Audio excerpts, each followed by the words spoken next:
Alright, so we completed this first scatter plot. Let's do the second dimension, and the second dimension is probably not going to have as strong of a fit, but we'll do it anyway.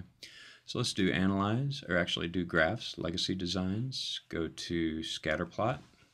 We're going to do a simple scatter plot, define it. This is exactly what we did the last time. We're going to do the second dimension, pull that one over, click OK.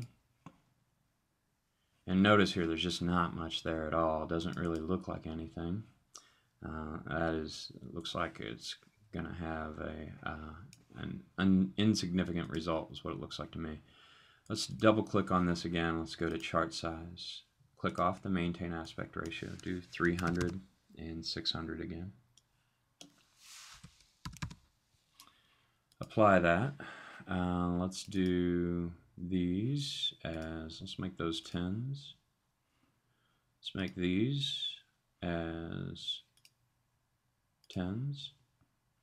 Make this one, I should have changed that. I should have just made that the BCRA.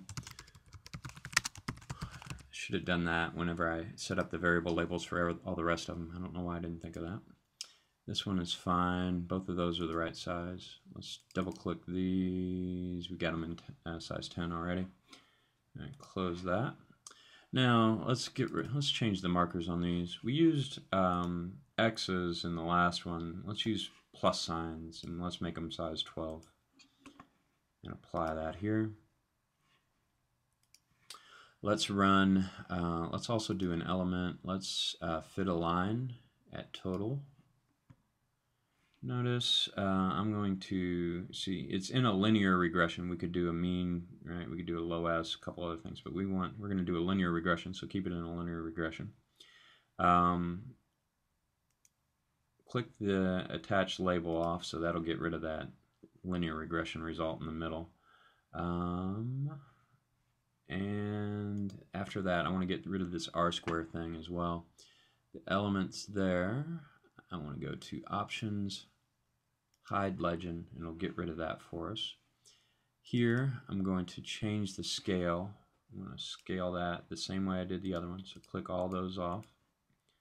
I get -1.25, 1.25, 0.25, and 0, and we should be okay there. So that's pretty good. And essentially what we have is the same as the other one. We might get a slight negative relationship here, but maybe we should have reoriented that. I don't really see it, but I'll have to think about that a little bit. But it seems to be fine. We'll close this out, close out the editor, and it'll put it back into our file. Okay, so the last thing we need to do here, let's export it into a format where we can use it. So we're going to export it. It's already set up for the selected graph, none graphics only, enhanced meta file, and I'm just going to click down here and change figure 2 to figure 3 and export it. Okay, some final things. I'm going to want you to turn in this set of information, the descriptive statistics, the correlation tabs, and the 3 plots. When we do this, remember, if you make errors, you can always go over here to the side menu, pull that out, or maybe I'll pull it out this way. You can always go over here. How does that work? Can't remember.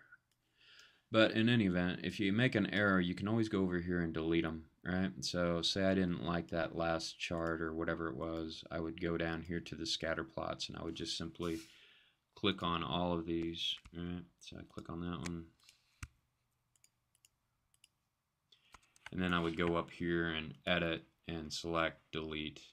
I don't know why I did that, because I didn't select on all of them, go up there and edit and delete, and then that would get rid of it. I don't want to because it's a good plot. So, okay. So the last thing we need to do, let's file save this as, file save as. I'm going to go up to my H drive.